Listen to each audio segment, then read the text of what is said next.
Bien, buenos días. Vamos a empezar entonces una sesión de taller 2 que me invitaron aquí mis colegas. Son dos sesiones de taller donde vamos a ver una parte del método científico, no vamos a ver todo el método científico, vamos a ver la parte que tiene que ver con problemas e hipótesis, ¿ok? Y bueno, al respecto a los que no me conocen, mi nombre es Waldo, ubico a varios, no sé si a todos, creo que a todos. Mi nombre es Waldo y voy a ver estas dos sesiones. Y le voy a explicar un poco cómo la voy a llevar a cabo para que vean más o menos la lógica de trabajo que vamos a tener. Estos temas de lo que es formulación de problemas, formulación de hipótesis, si bien es cierto, tiene algunos aspectos técnicos que son comunes y que no son controversiales, hay otros aspectos que son más de lógica y filosofía de la ciencia que sí generan cierta controversia, incluso dentro de nosotros mismos los investigadores, dentro de los grupos de estudio de fondo. ¿Sí? Entonces hay algunas cosas que vamos a tener que discutir, intercambiar opiniones y fundamentos, ¿no? ¿Ya?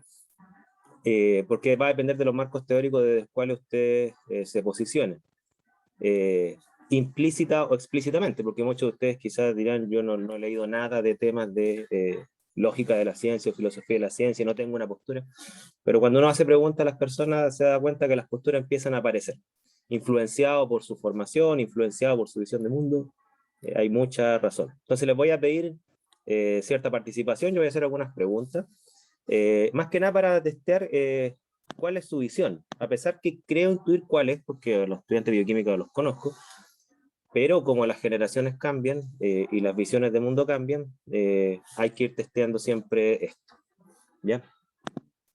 Y bueno, al respecto, voy a partir con una pregunta, que es una pregunta que en realidad se hicieron cargo la gente de filosofía de la ciencia y la gente que se dedica a la ciencia profesional. Yo creo que asume que la respuesta es trivial, pero vamos a ver aquí que quizás no. Hay una rama de la filosofía que se llama epistemología, que se enfoca en la pregunta cómo se genera el conocimiento, ¿ok? Y en estricto rigor, la epistemología de la ciencia, entonces se dedica a la pregunta cómo se genera el conocimiento científico.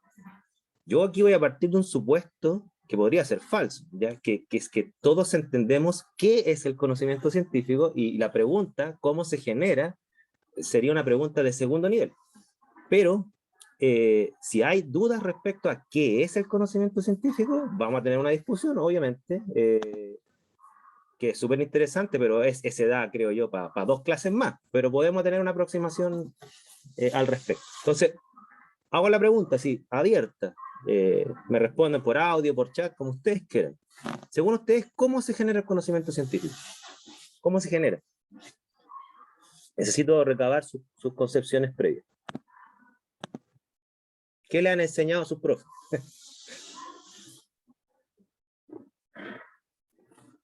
Los escucho, las escucho, los leo, las leo. Repito la pregunta, ¿cómo se genera el conocimiento científico?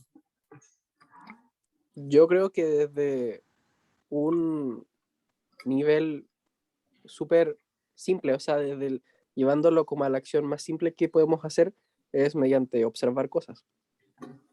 Ya. Mediante una cosa. Mediante observar como fenómenos que ocurren en el día a día y queremos decir, ¿por qué pasa eso? Simple curiosidad. Ya, o sea, tú ves observación de la realidad, la naturaleza, ¿no es cierto? Y las preguntas del tipo, ¿por qué? O ¿cómo? ¿No es cierto?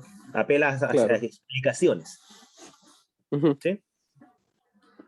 ¿Están todos de acuerdo con su compañero o no?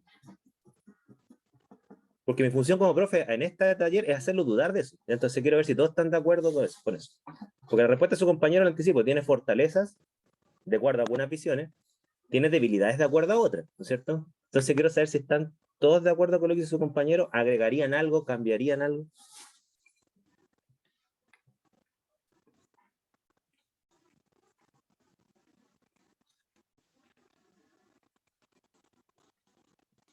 ¿Nadie más? Tengo el chat abierto aquí para avisar si es que aparece algo por escrito, pero están todos muy tímidos aún. Denle nomás si aquí no hay respuestas correctas. Aquí hay respuestas mayor o menor fundamentadas, ¿ya? De hecho, esta pregunta que estoy haciendo, a pesar que lleguemos a un acuerdo completo en este curso, le aseguro que si ustedes vamos con esa respuesta, una facultad de humanidades nos destruye. Así que denle no. Ahí están apareciendo respuestas en el chat de Waldo, no sé si quieres Ya, abrirlo ya, tú sí, mismo. ahí sí. Sí, él está bien. Ya dice, Camila dice que es lo mismo, está de acuerdo, ¿no es cierto? Y a Catherine, fíjense, le agrega una dimensión más. Le agrega la dimensión de experimentación y evidencias que salgan de eso. Claro, porque mira, voy a aclarar un poco la palabra experimentación, porque la palabra experimentación también, los científicos, sobre todo los que estamos en química, hablamos de experimentación como que todos entienden lo que es experimentación, y tampoco es tan simple, ¿ya? Porque, mira, la palabra experimento viene de Galileo, y eso hay que dejarlo súper claro. De hecho, antes de Galileo la palabra experimento no existía, no sé si ustedes sabían eso. Lo que existía era la palabra experiencia. De hecho, hay idiomas que todavía no tienen la palabra experimento. Por ejemplo, el francés no tiene la palabra experimento, tiene la palabra experiencia. Cuando ellos dicen diseño de experimento, le dicen diseño de experiencia en francés. En cambio, hay idiomas como el español o el inglés, ¿no es cierto?, que tenemos la palabra experimento. Y Galileo él hablaba de la experiencia repetitiva que aplaca el escepticismo. Entonces, él hablaba que lo que hacía él, ¿no es cierto?, era una especie de experiencia especial para generar su conocimiento. Y esa influencia de Galileo fue muy importante, ¿no es cierto? Y a él se lo reconoce como el padre de la ciencia experimental. No es porque no había ciencia antes, pero ciencia experimental es lo que no dominaba tanto. Lo que dominaba antes era la ciencia observacional, que era un poco la que decía su compañero, que en el fondo los datos que yo recababa del mundo eran datos espontáneos. O sea, yo observaba el mundo tal como se me presentaba, ¿no es cierto? Me fijaba quizás en algunas cosas, pero yo, fíjense, no repetía la observación necesariamente, ni mucho menos controlaba variables. Y ese es como el sello del experimento, ¿ya? Ahora, muchas visiones dicen que la visión de método científico que tenemos nosotros en ciencias naturales es un método científico experimentalista. O sea, nos acusan de que encerramos el conocimiento científico solo a lo experimental. Pero no sé si todos están de acuerdo con eso, todos o todas. La pregunta, Ricardo, es ¿cómo se genera el conocimiento? Una pregunta abierta, ¿ya? Ahí estamos escuchando las respuestas abiertas de todos ustedes. ¿Cómo se genera el conocimiento científico? ¿Okay?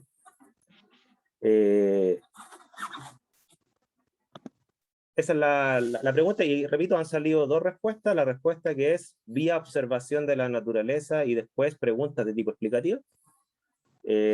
Como también apareció un aporte adicional que decía le agregaría la experimentación y las evidencias que salgan de eso. Ahora, la Catherine, ¿no es cierto?, que habló del tema de la experimentación. Cuando tú, Catherine, dices le agregaría la experimentación, ¿quiere decir que sin experimentación no hay generación de conocimiento científico? Esa es una pregunta así crítica. Porque una cosa es agregarlo como algo adicional, así como la guinda de la torta, u otra cosa es agregarlo como un requisito necesario. O sea, toda generación de conocimiento científico debe tener experimentación. Si no tiene experimentación, no hay generación de conocimiento científico. Hay generación de otro tipo de conocimiento, pero científico no. Hay dos posturas también al respecto.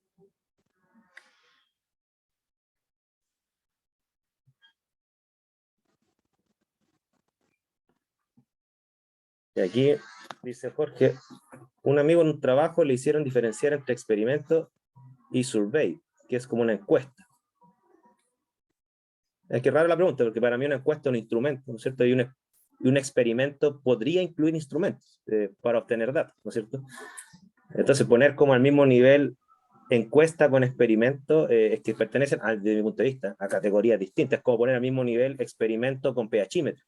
Los gringos le dicen survey a otra cosa. Le llaman survey a recopilar los datos que ya existen.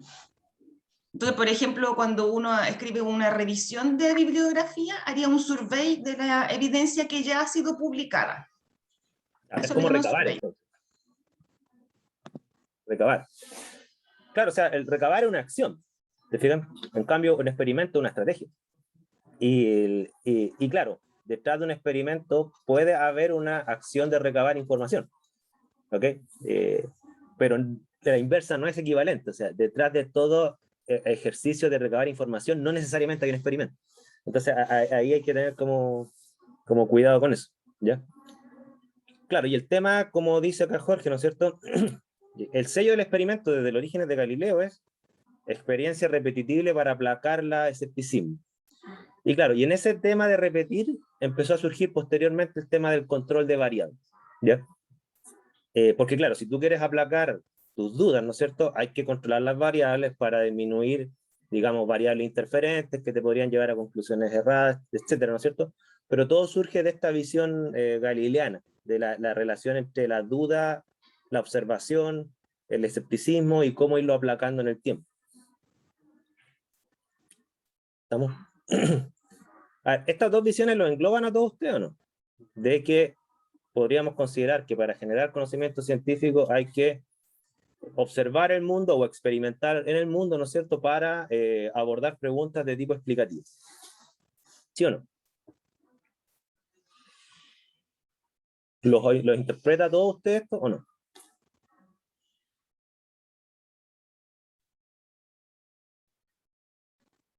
Parece que sí, ¿eh? Ya miren. Si más o menos lo interpreta todo usted, a ver lo que le dice Karina, que dice, todo puede partir de buscar la explicación a un proceso o dar respuesta a algo, o de lo cual formamos una hipótesis, y después buscamos hechos o datos que puedan respaldar o rechazar el planteamiento, lo planteado, donde podría incluirse la parte experimental. Ya, interesante lo que dice Karina, porque ya, tú, Karina, le das dos funciones a los datos, ¿ya? Y entendamos, los datos, uno puede tener datos del mundo vía los sentidos, observando, ¿no es cierto? Vía experimentación, que puede ser una observación con variables controladas y repetitivas, podría ser también, el experimento es una forma de obtener datos, ¿ok? La observación espontánea también, ¿no es cierto? Entonces, Karina le da la función a los datos desde dos puntos de vista. Una, como uniendo con lo que decía su compañera anteriormente, ciertamente, ¿no es cierto? Podríamos considerar los datos como el gatillo de preguntas, número uno, ¿no es cierto? Como también podríamos considerar a los datos como fuente de evidencia para contrastar, poner a prueba conjeturas, hipótesis. ¿Ok? No sé si todos le dan esa doble función a los datos o para ustedes los datos son solo evidencias, definición de evidencia, dato a favor o en contra de una hipótesis. Esa es la definición de evidencia.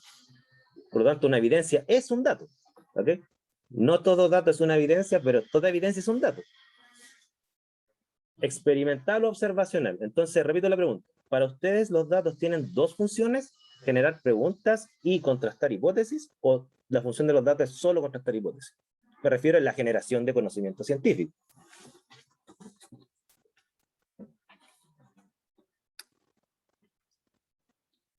¿Entienden la pregunta, no? Porque a veces estas cosas parecen trabalenguas. Ya, Jorge dice ambas, se la juega por ambas.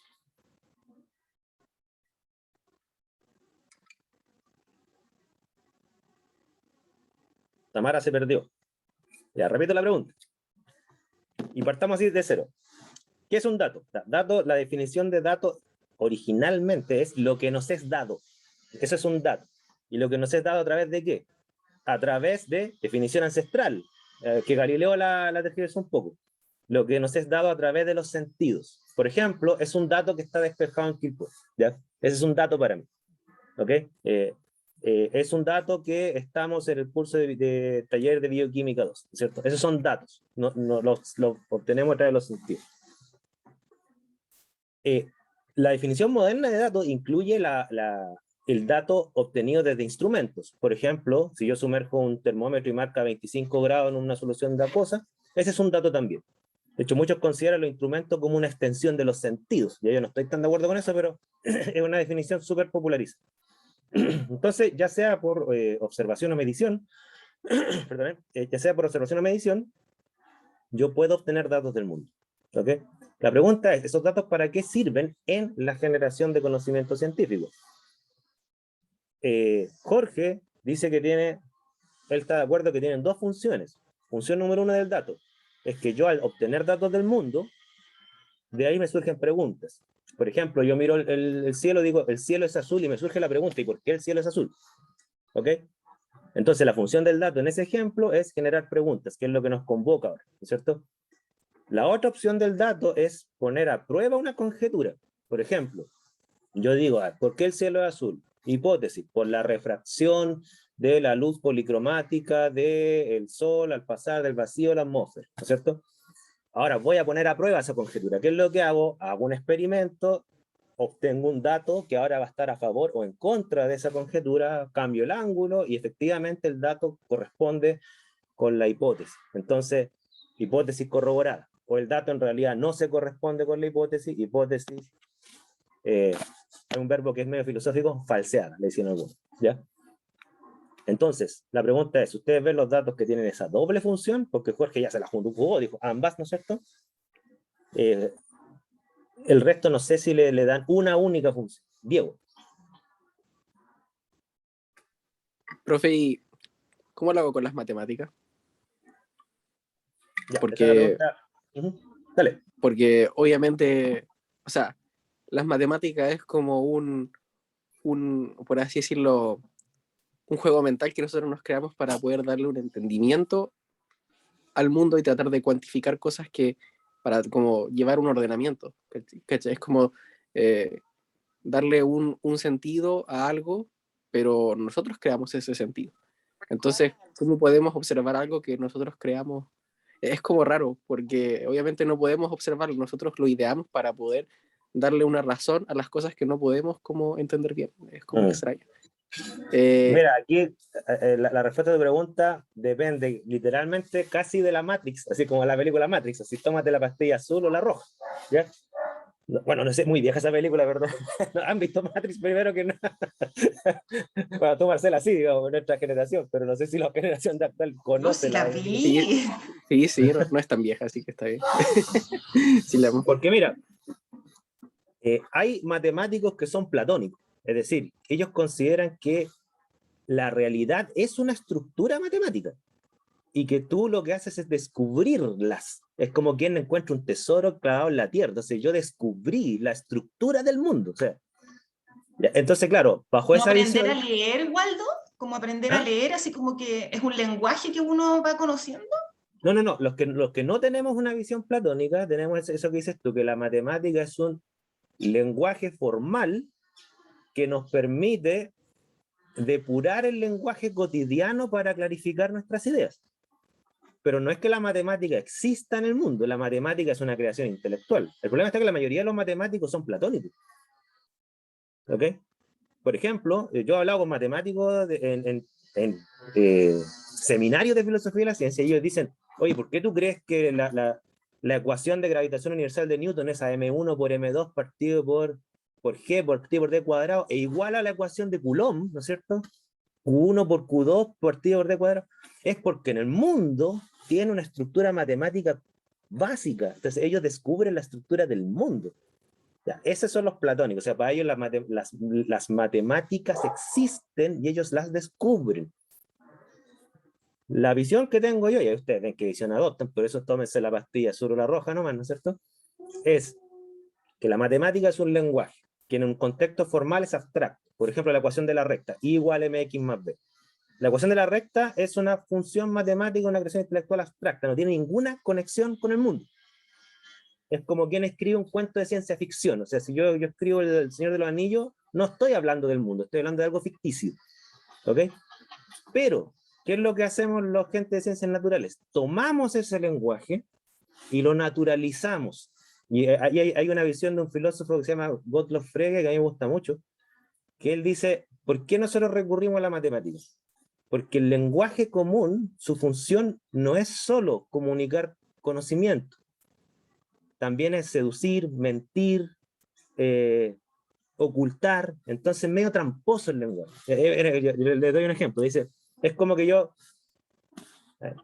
imagínense un ejemplo le da a usted, ¿no es cierto? Ustedes están con su pareja y quieren terminar. Tienen dos formas de decírselo. Lógicamente, o sea, uno dice, A soy yo, B eres tú, A incompatible con B, quiebre. Ya, eso sería como lógicamente, ¿no es cierto? O con lenguaje común, es decir, mira, démonos un tiempo, pensémoslo. En el fondo le están diciendo lo mismo, pero bien oculto para que no suene tan duro, ¿no es cierto? Entonces, el Gottlob Frege dice que la gracia que tiene el lenguaje matemático es que te lleva a las conclusiones de la lógica y tú no la puedes manipular. O sea, si tú defines algo matemáticamente, por ejemplo, la ley de Lambert-Beer, ¿no es cierto?, que es la ecuación de una recta, claro, si se duplica la concentración, se va a duplicar la absorbancia, y esa es la conclusión lógica, te guste o no. Entonces el lenguaje matemático tiene esa ventaja. Entonces, para mí, la matemática es un lenguaje que se utiliza en las ciencias naturales naturalizando sus variables. I igual a mx más b, para nosotros I es absorbancia, que es concentración, para los físicos es I es fuerza, x es aceleración, cada quien lo naturaliza como quiere, ¿ok? Pero insisto, ustedes tienen el derecho a ser platónicos. Si les gusta la pastilla azul, bien. A mí me gusta la pastilla roja, la de Matrix.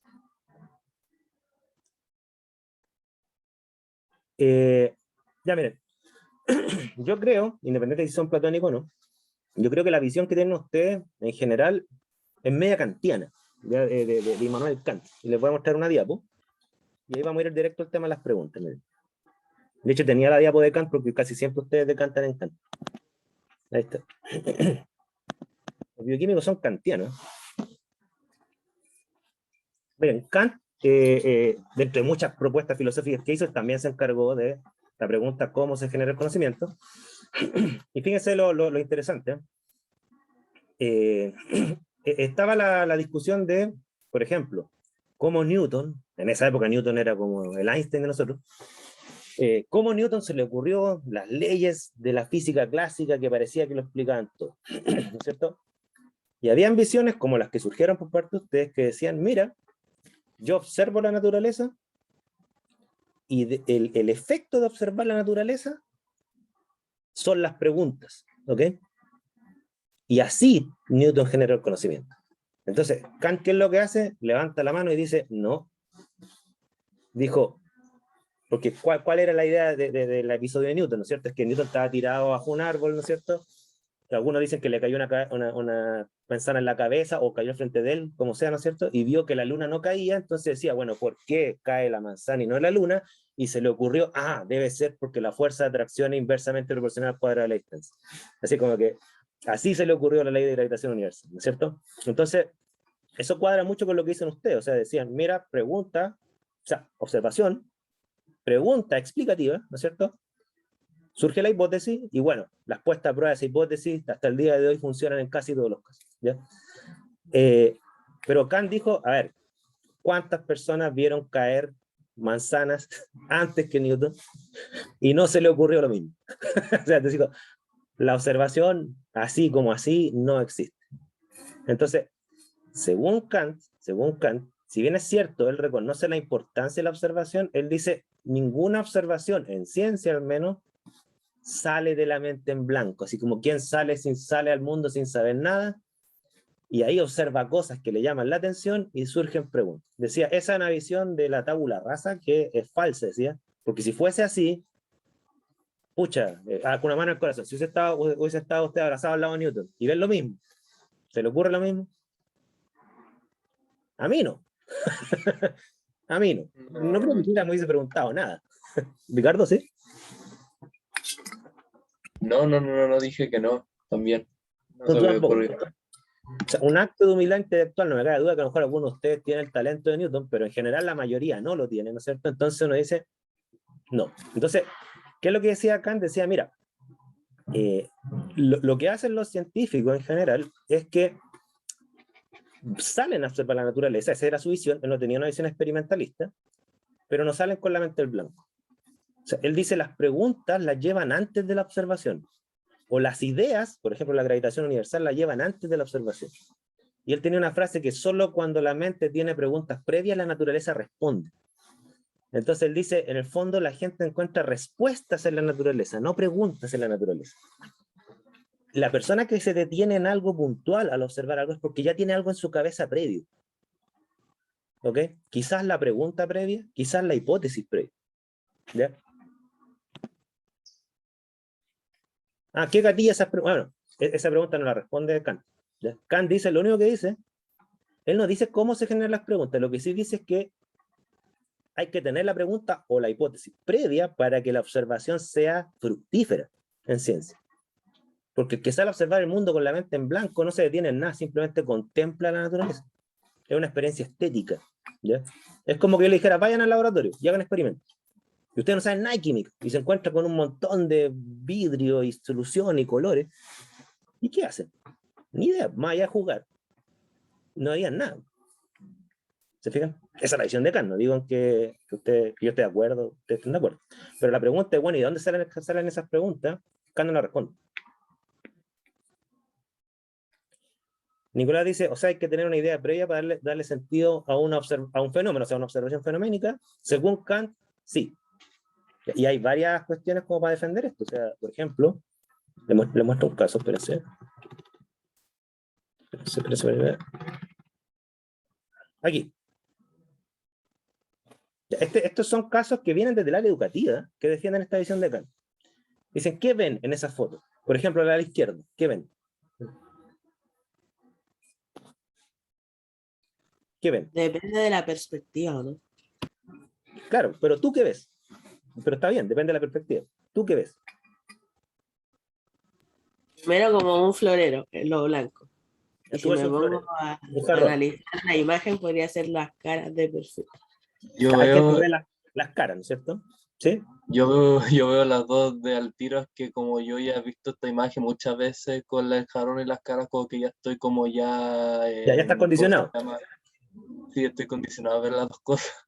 Pero estás corroborando lo mismo, o sea, tú tienes un conocimiento previo de ese jarrón y ya no puedes ver cosas que quizás tus compañeros no ven. Algunos ven las caras, otros ven el jarrón. ¿Alguien de ustedes ve al rey y la reina de España? Porque ese es ese jarrón. Yo no la veo, o sea, yo le estoy diciendo lo que decía la leyenda. Yo no conozco así como eran como jóvenes el rey y la reina de España. Pero eso es lo que se ve, ¿se fijan? Entonces, todos tenemos ideas distintas en la cabeza y nos vemos lo mismo. ¿Se fijan? No vemos lo mismo. Entonces, esta defensa psicológicamente es súper potente de Kant. O sea, la evidencia psicológica, y no sé si llamarle neurocientífica, por así decirlo, corrobora lo que dice Kant. O sea, mira, yo les cuento una anécdota así particular. Yo me acuerdo que una vez, bueno, típico que nosotros los hombres somos medio tontos para los colores, ¿no es cierto? Entonces, estábamos saliendo apurados y mi señora me dice, ¿me puedes traer el chaleco beige que está en el cajón? Y yo subo corriendo, abro el cajón, no está. Y mi señora sube enojada, y era el primero que estaba arriba, ese era porque yo no sé qué es color beige, no sé cuál es. En mi cabeza no está ese color, si no sé cuál es. Entonces, claro, pues, tendría que haber partido así, ¿qué es el color beige? Ahí recién lo podría identificar, ¿ya? Entonces, era el primero que estaba ahí, pues, pero bueno, o sea, eso me pasa porque en mi cabeza no tenía el color beige y no lo iba a ver a pesar que estaba frente a mí, ¿ya? Todas las otras figuras son lo mismo, por ejemplo, la del medio es una escalera, ¿no es cierto? Pues todos vemos una escalera, obviamente, pero esta foto se la han mostrado a tribus que no tienen ni la palabra escalera en su vocabulario y no ven una escalera, ven rayas. ¿Ok?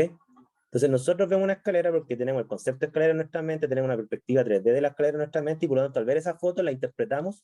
Entonces, cuento corto, no existe la observación bruta. Toda observación es interpretada. Y Kant se la juega con que en ciencia uno hace eso, o sea, ni un científico sale a observar la naturaleza con la mente en blanco.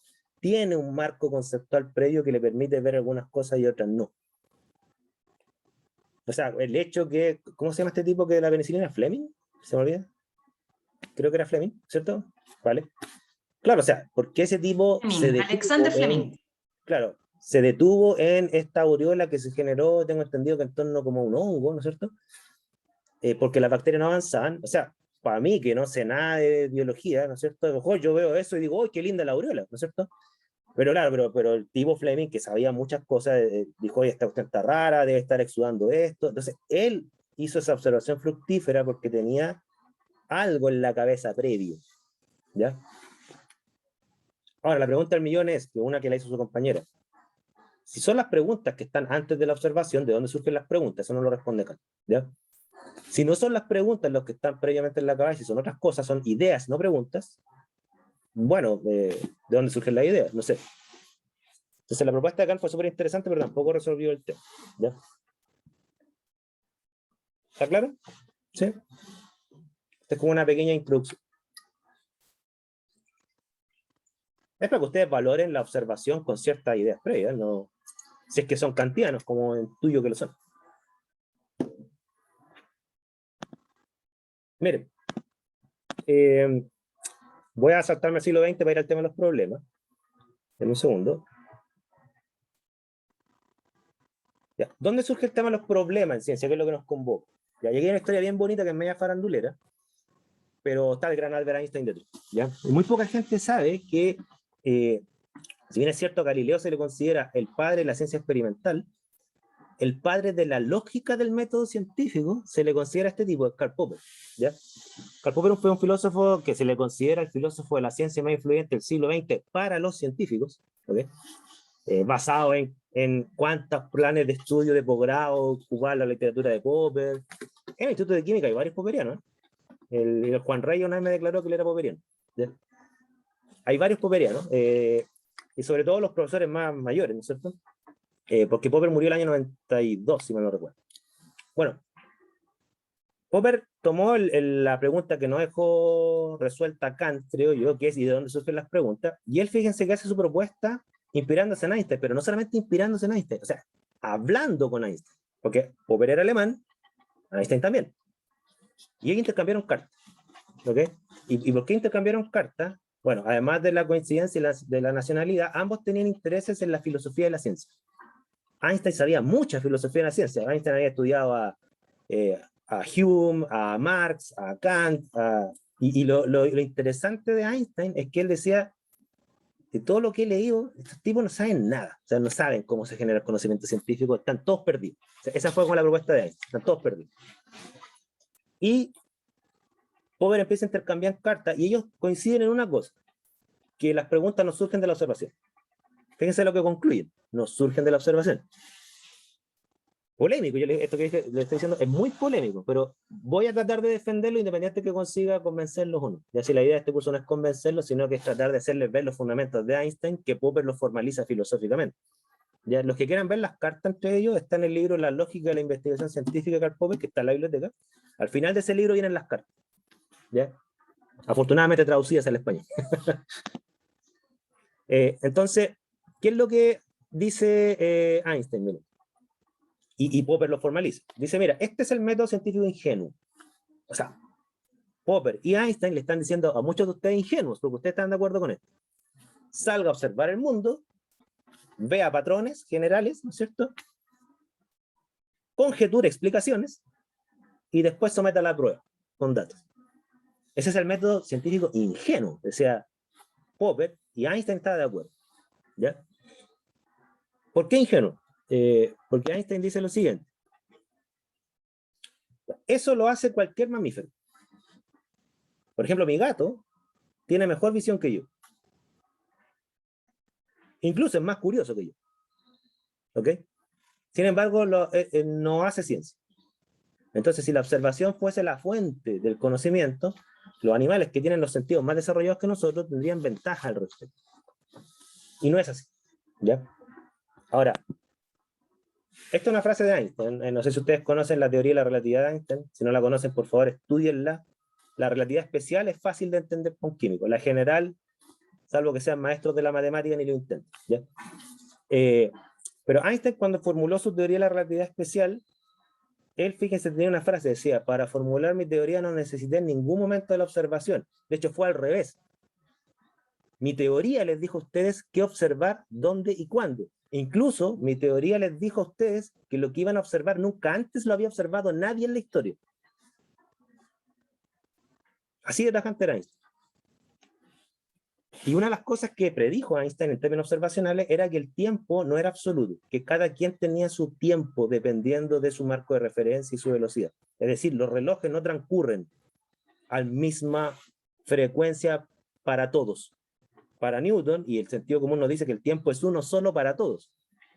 Einstein, desde su teoría, dijo no. Está archi demostrado eso hoy en día. Se han puesto relojes en el satélite y llegan desincronizados a la Tierra. ¿Ya? Y llegan desincronizados en la proporción matemática que Einstein predijo. ¿Ya? Esta es junto con la ley de conservación de la energía, esta ha sido una de las grandes teorías que nadie ha podido refutar. Solo tiene evidencia a favor. ¿Ok? Y Einstein dijo, yo no necesito observar nada. De hecho, mi propuesta fue absolutamente teórica. Yo encontré que había contradicciones lógicas entre dos teorías, particularmente Newton versus Maxwell. Yo resolví teóricamente esa contradicción haciendo una propuesta nueva, y esa propuesta nueva, de ser cierta, se tenía que comprobar observando cosas que nadie antes había observado. nunca. O sea, invirtió este tema. ¿Me siguen?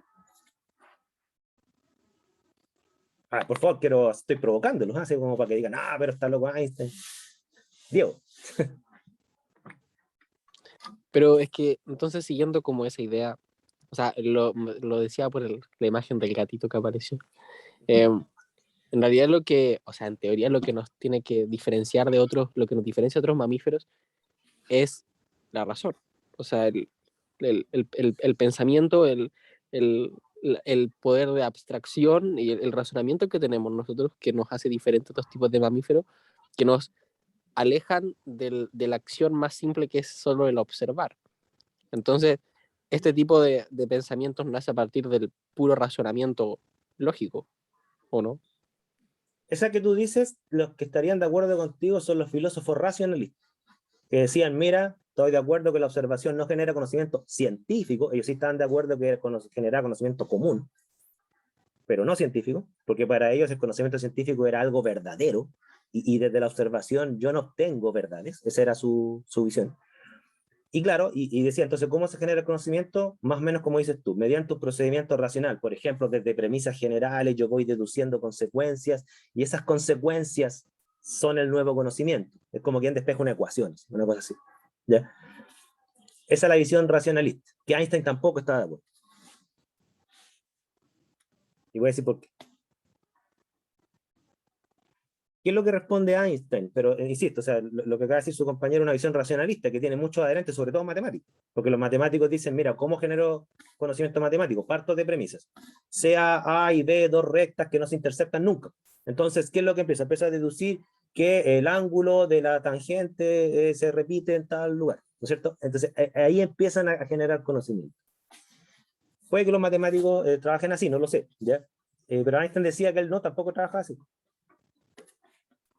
Entonces vino la pregunta, ¿y de dónde diablos sacó Einstein la teoría de la relatividad? ¿Ya?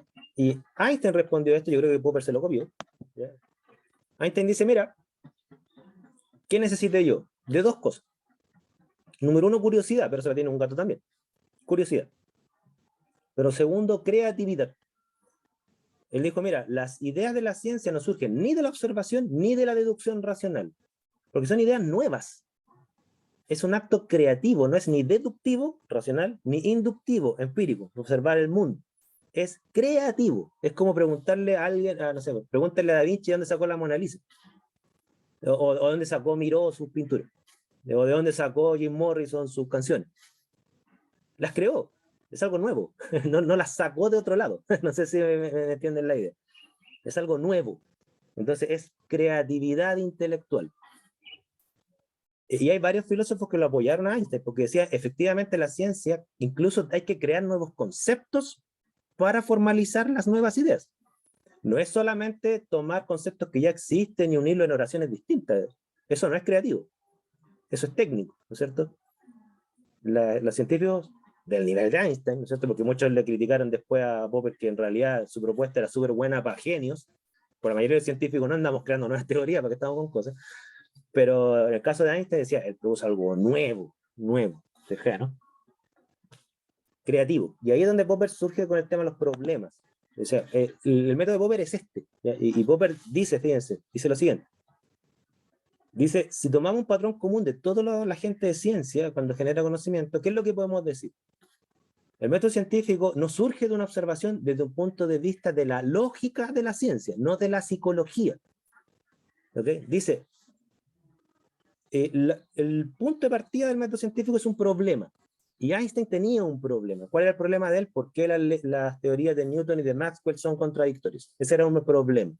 Fleming tenía un problema. ¿Por qué o cuál es la explicación de que las bacterias no lleguen al hongo en torno a esta aureola? Y así podemos seguir, ¿no es cierto? ¿Por qué algunas combinaciones se hacen en proporciones definidas y otras no? Así como alguna medida de química de Dalton. ¿Por qué el cielo es azul? ¿Por qué nos parecemos a nuestros padres? ¿Por qué flota la madera y no los metales? Todos los científicos, cuando parten haciendo ciencia, parten con una pregunta. ¿Están de acuerdo o no? Y la pregunta es algo creativo, dice Popper. O sea, las preguntas no se obtienen observando la naturaleza, se crean. Incluso Einstein no necesitó la observación para formular su pregunta, para crearla. ¿Qué opinas?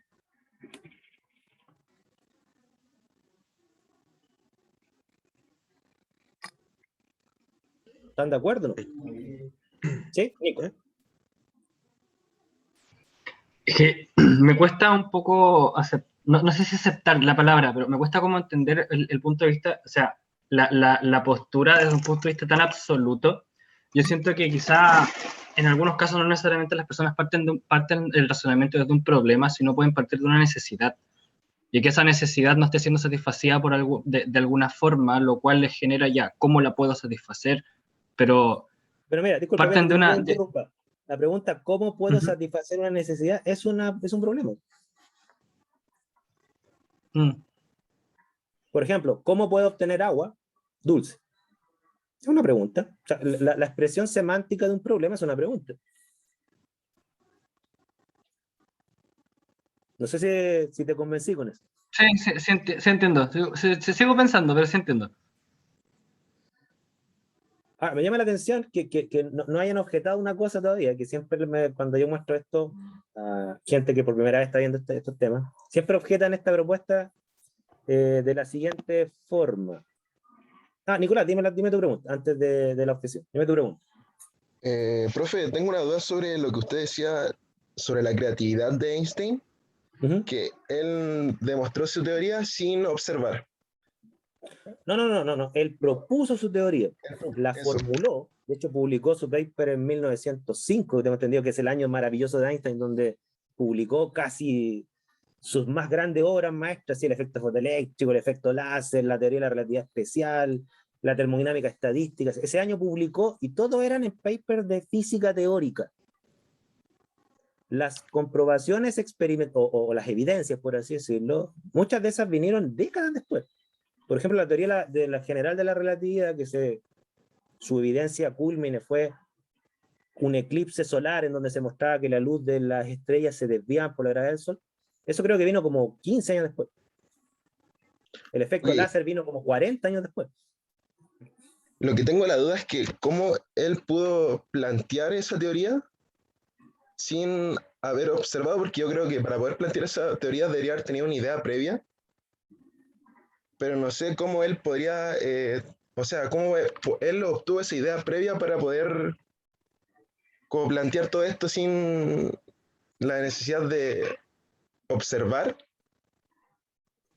Claro. Es que mira, la respuesta de Einstein es precisamente esa. Cuando tú empiezas a buscar de dónde obtienen las ideas los científicos y los empiristas empiezan a buscar en las observaciones y los racionalistas empiezan a buscar en procedimientos lógico-matemáticos, Einstein dice los dos están equivocados y las ideas surgen de la mente de los investigadores, son creaciones intelectuales, son cosas nuevas, no es unir dos cosas preexistentes. Entonces, es como la visión artística de la ciencia, o sea, pone la ciencia a un nivel de creatividad similar al arte. Jorge. Pero, profesor, él sí observó las teorías de otras personas. Déjame ¿Y eso aclarar no eso. cuenta como observación? No, porque cuando los empiristas se referían a observar, se referían a observar la naturaleza. Cuando tú lees un papel con ecuaciones, ese es un lenguaje que expresa ideas, no hechos del mundo. Entonces, una cosa son los hechos del mundo, que es lo que está fuera de ti, ¿no es cierto? Y otra cosa es que tú tienes un lenguaje que te comunica a ti ideas, pero son ideas, no son hechos.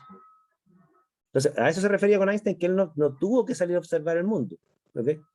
Lo que sí podemos estar de acuerdo es que él sí se tuvo que basar en algo, y ese algo, más que observar el mundo, fue ideas previas. De hecho, Einstein tenía una frase que no era de él, digamos, pero él la popularizó, que decía, yo me paré sobre hombros de gigantes para ver más allá, que la repitieron varios científicos después. Entonces él reconocía que sin los aportes teóricos de Newton y de Maxwell, él no podría haber formulado su teoría de la relatividad. Pero su teoría de la relatividad no se deduce de las leyes de Newton ni de Maxwell, él las tuvo que crear. Profe, ¿Salió entonces... No sabía eso. ¿Salió esa frase de los hombros de gigantes? Entonces tengo una consulta. ¿Sí? Entonces se podría, y corríjame si es que estoy mal, se podría decir que mirar y observar son dos cosas distintas, porque a mi criterio yo, o sea, asumo yo, o sea, de lo que he escuchado por ahora, es Ujú. que mirar es como que, no sé, yo miro una cosa, pero no necesariamente que sea como algo, como un hecho, o algo que ya sea como algo preexistente, sino yo miro, por ejemplo, como esta cosa de aquí lo puedo ocupar con esto y yo puedo crear algo yo, pero el observar yo lo ocuparía como algo, como un hecho, como algo ya existente. Como por ejemplo, no sé, por ejemplo, yo ocupar la cosa artística, por ejemplo. No sé, yo tengo pinturas y yo puedo crear un dibujo, por así decirlo, una pintura, valga la redundancia, y cuando yo la termino, ahí recién la estoy como observando realmente, como que ya, así llegué a esto y a esto otro. No sé si se entiende. O sea, una cosa es contemplar un acto creativo, pero eso es posterior al acto creativo, ¿ya? Claro, El acto creativo en sí, y esto es importante verlo, incluso le voy a dar otro ejemplo. El acto creativo en sí, y esa es la visión de Popper, la lógica de la ciencia te dice que el acto creativo científico, a la hora de formular preguntas y formular hipótesis, porque para él en esos dos ejes hay creatividad, no requieren, y voy a recalcar una palabra, lógicamente, de observaciones. Y hay varios ejemplos, o sea, les pongo un caso. La estructura del benceno se le ocurrió a un químico llamado Kekulé y se le ocurrió en un sueño. ¿Ok? Un sueño después de estar borracho, literalmente. Hay personas que se le han ocurrido cosas geniales después de estar drogados, después de salir a trotar. Otras personas después de observar el mundo. Pero ¿qué es lo que dice Popper? Popper dice, la observación podemos comprarnos que es una fuente de inspiración. Así como el artista que se quiere inspirar para crear algo, observará la naturaleza, o no observará a nadie y simplemente se tirará a drogarse o a dormir y despierta con un concepto en su cabeza que lo plasma en un lienzo. ¿Ok? Pero las fuentes de inspiraciones son diversas, no hay una fuente de inspiración. Lo importante es que tú tienes que ser creativo. Lo que te inspira a ser creativo, eso no forma parte de la lógica de la ciencia. Esa es como la visión popperiana. ya. Pero solo tengo una última consulta ¿Sí, que sí? simplemente, o sea, no sé si va a ser un poquito tonta la pregunta, pero ya entiendo que Einstein creó todo en su mente y todo, y al final en sus teorías resultaron en su momento ser verdaderas y todo. Pero el tema es que obviamente, o sea, no sé si obviamente, pero su teoría, haberlas creado y todo, coincidió con la realidad, pero entonces si es una creación esa teoría, igual relativamente está relacionado con la realidad, porque si no, no sé, por ejemplo, Einstein no creó el tiempo y ya como algo, o sea, sé que está en debate el tema del tiempo, pero no sé si se entiende mi pregunta. Sí, claro, Entonces, lo que pasa es que, mira, creo que te lo voy a responder de la siguiente forma. O sea, Popper decía, no hay un método para formular problemas. No hay un método para formular hipótesis. Esos son actos creativos. ¿Qué es el método científico? Es la forma en la cual tú pones a control tus creaciones. Pero no hay un método para creer. ¿Ok? Entonces, vale, si tú tienes una pregunta, un problema, y formulas una hipótesis que, como la posible respuesta correcta, entendamos correcto como tú conjeturas algo del mundo que de ser cierto en el mundo, respondería a la pregunta, ¿no es cierto? ¿Qué es lo que hace el método científico? Bueno, te dice que tienes que buscar evidencias a favor o en contra de esa hipótesis para ver si lo que tú crees del mundo es cierto. Eso. Entonces, claro, cuando la evidencia te favorece, que es lo que decimos los científicos, entonces eso que tú crees del mundo está en el mundo, realmente. Esa es la visión científica, la visión científica de la verdad. De hecho, eso tiene un nombre, se llama la teoría de la verdad por correspondencia. ¿Sí? Cuando tus evidencias coinciden con tus ideas, tú concluyes que tus ideas se corresponden con el mundo, con cómo el mundo es. Eso le llamamos verdad. ¿Ya? No sé si pusiste a Ricardo de una expresión de cansancio o de no sé, una epifanía.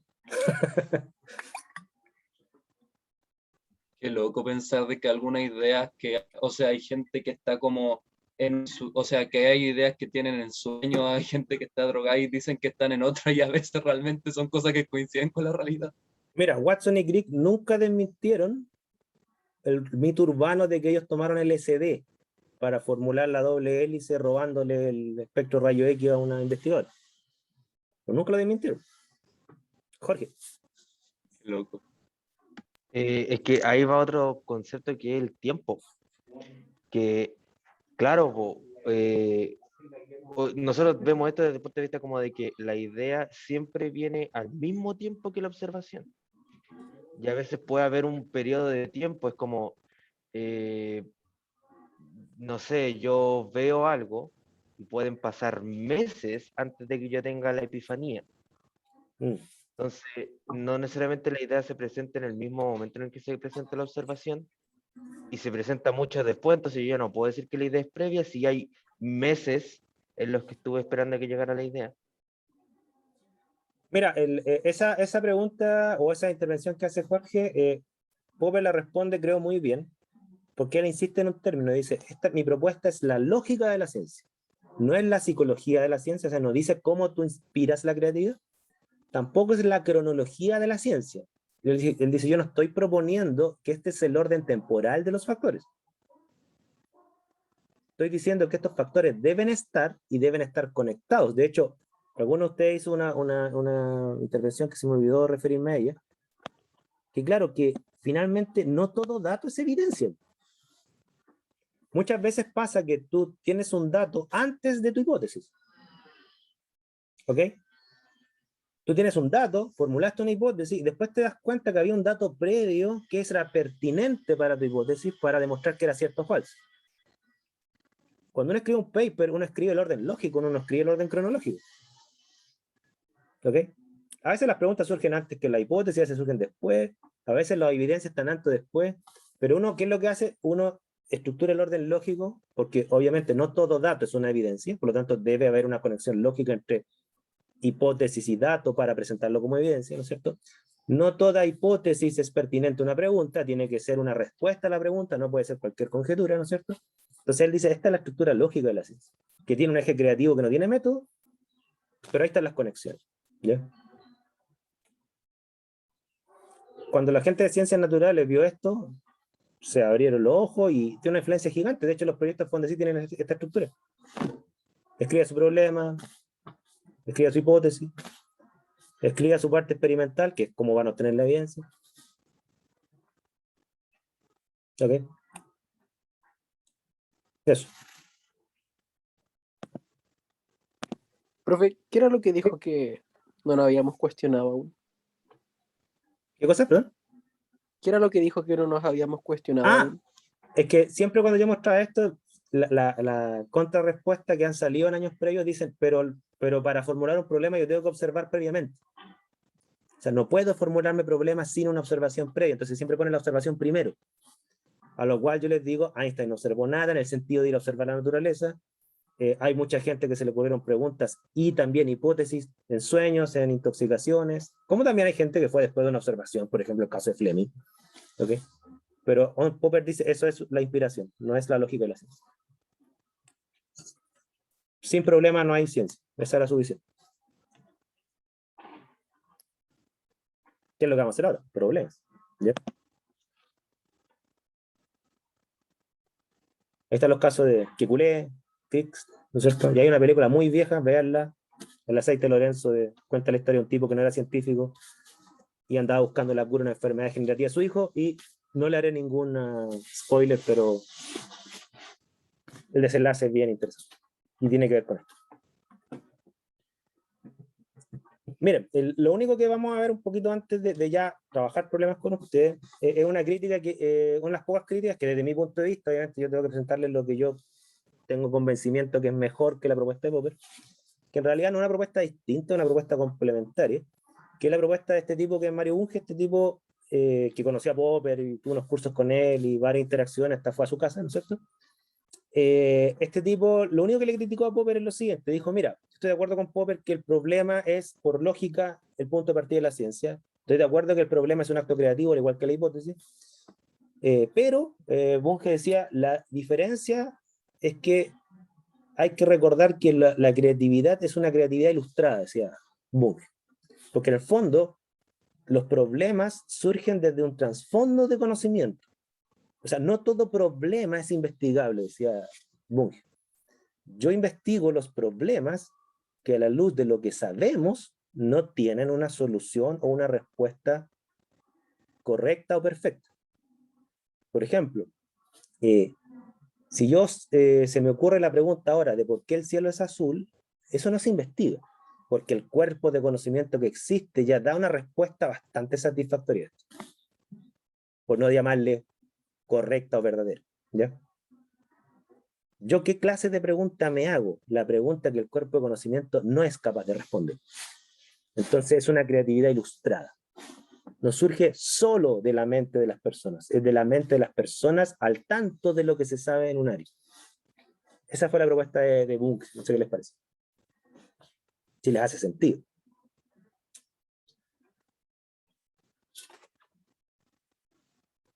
Porque claro, los niños son campeones en formularse problemas. O sea, formular preguntas, ¿no es cierto?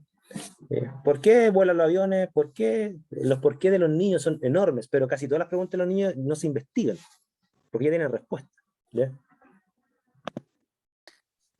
A mí me hace sentido incluso en el arte, que quizás se aleja en la forma en que se generan las cosas con la ciencia, pero la creatividad en el arte también puede ser una creatividad ilustrada en el sentido de que también los niños son súper creativos y hacen muchas cosas, pero no todos los niños y no todas las personas después en adultos destacan como artistas, porque los artistas, si bien pueden tener como epifanías creativas, después lo que destaca es cómo ellos toman elementos de técnicas previas y cosas que ya existen y ellos los transforman en otra cosa, pero también hay cierta ilustración en eso.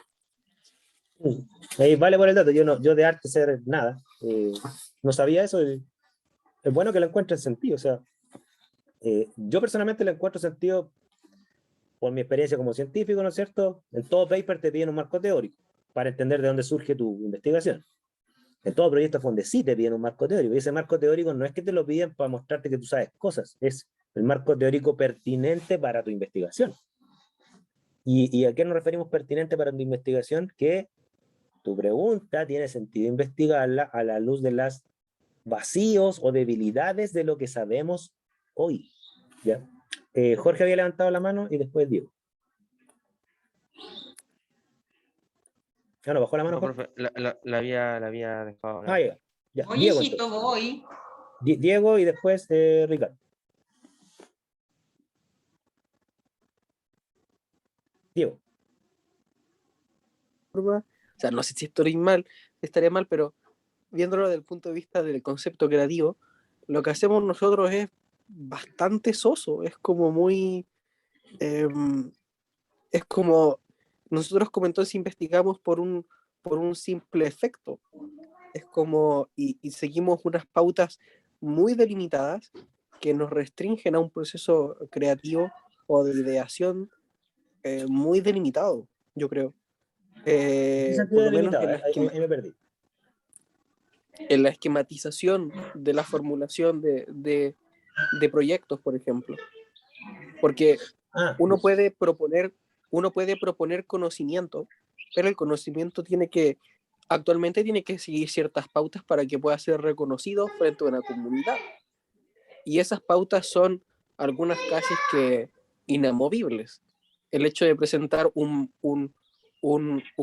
marco de formulación de proyecto que tenga aquí van hipótesis y objetivos, le quita gran parte del proceso creativo que se supone que debería existir de trasfondo para generar nuevo conocimiento. Entonces, no estamos como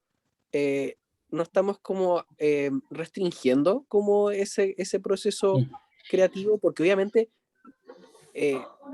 Einstein, por ejemplo, lo propone, pero de un punto de vista en el que él no tiene límites. Obviamente da a entender su punto de vista de esta es mi teoría, este es el conocimiento que quiero entregar.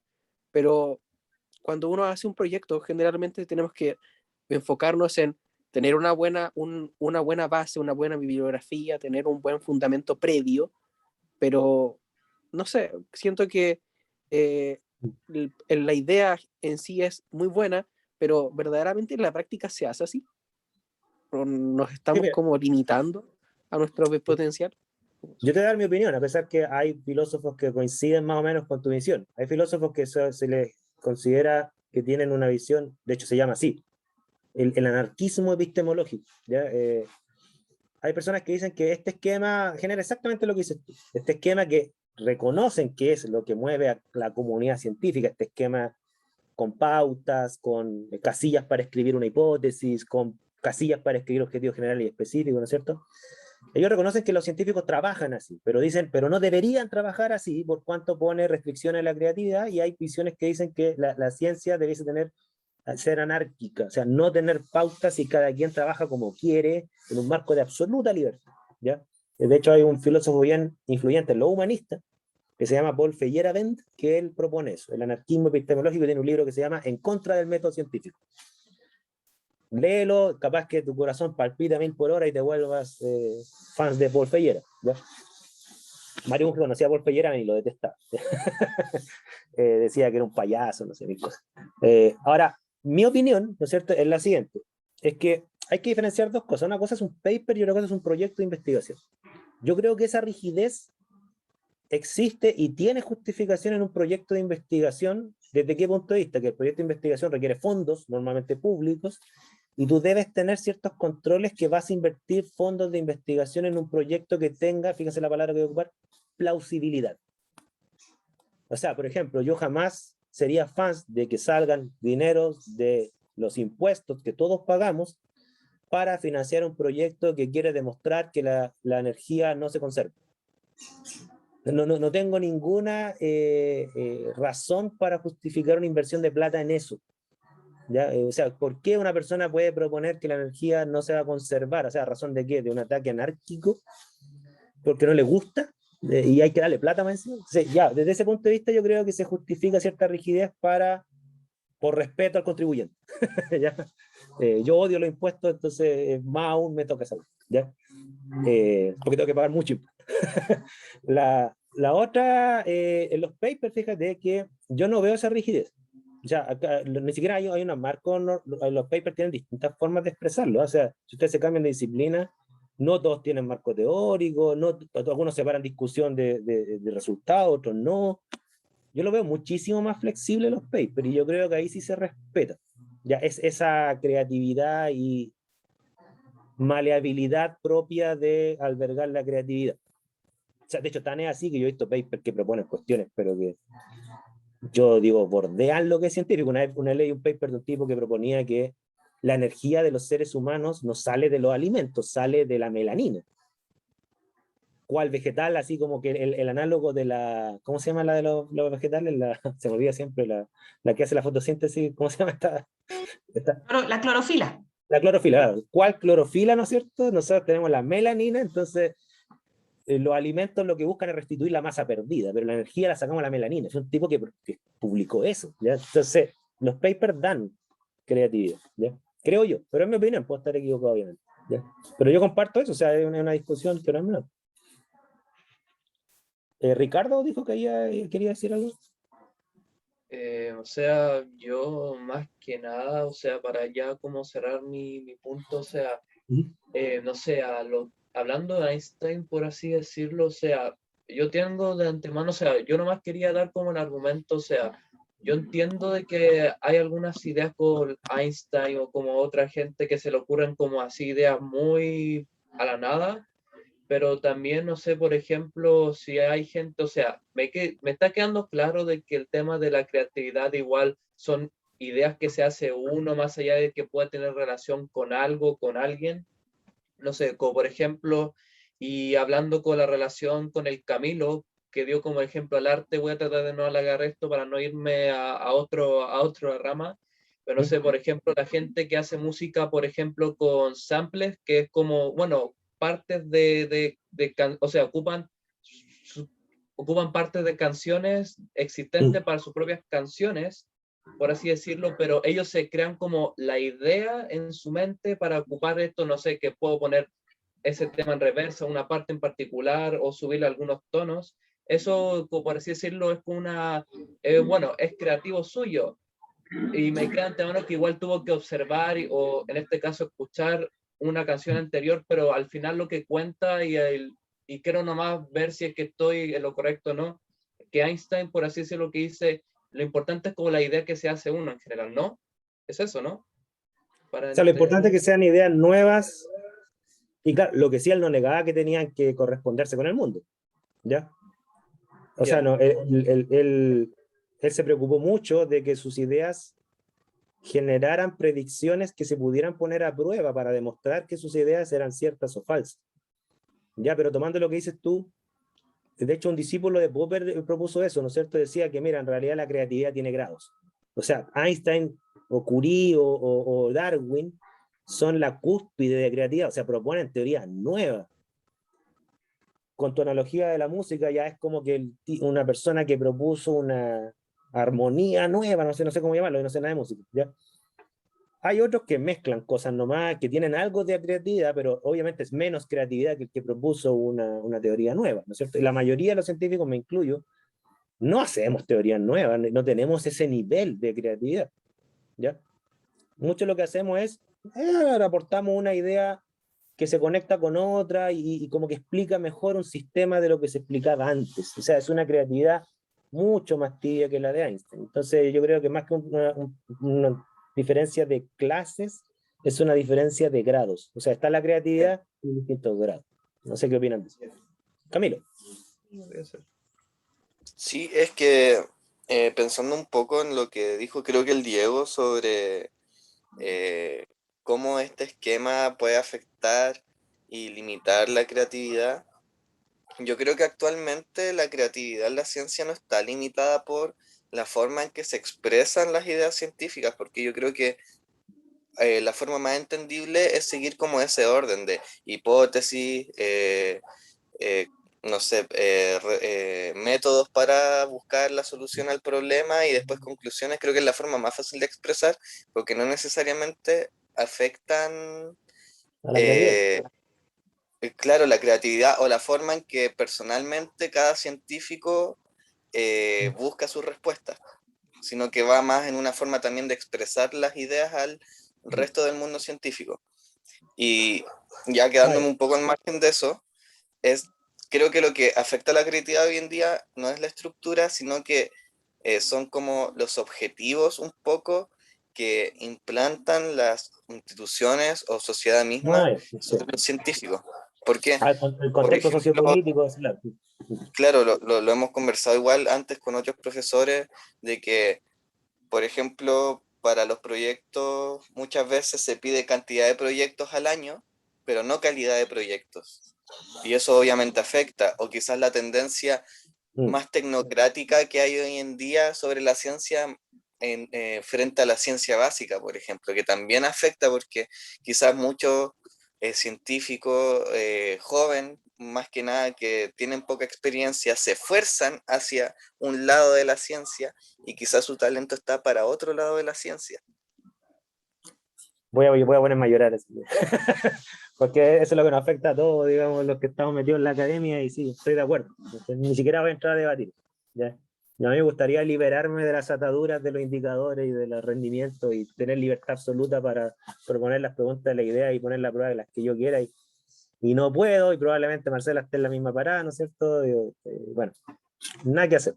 Pero es una pregunta que ya es de filosofía política. O sea, bueno, y si yo quiero tener libertad, ¿quién me paga la libertad? ¿A costa de quién? Claro, ojalá ser millonario.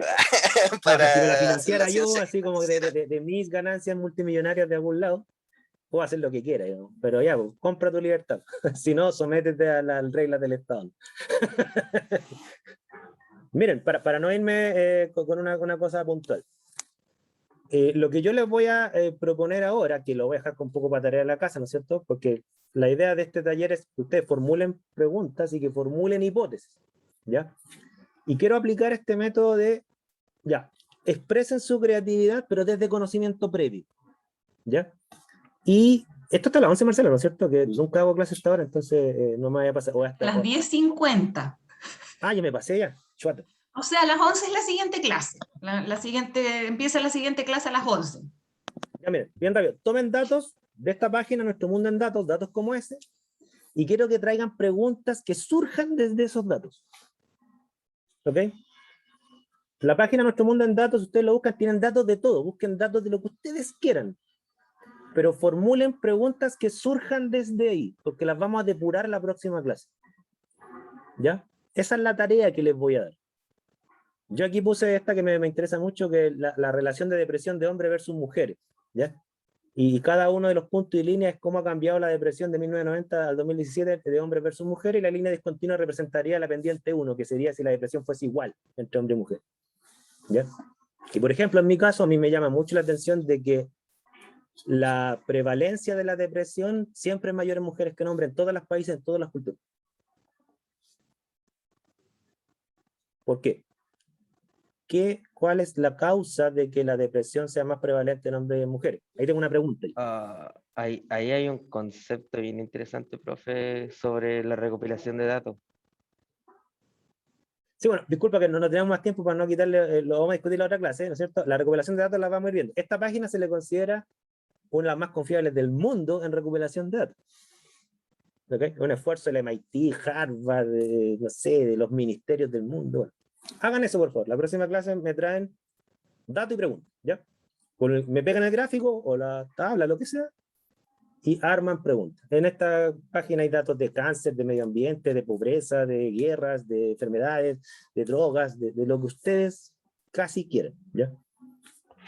Y quiero que vengan con preguntas porque las vamos a ir depurando. Porque ustedes la conocen esa página. Bueno, los que han tenido clases conmigo, yo soy fanático de esta página. Eso. Lo dejo hasta aquí. Disculpen que me pase. Pensaba que era hasta las 11.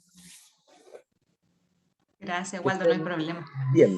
Ya nos vemos el próximo miércoles. Pero, profe. Muy bien, muchas gracias. Chao a todos. Chao, gracias.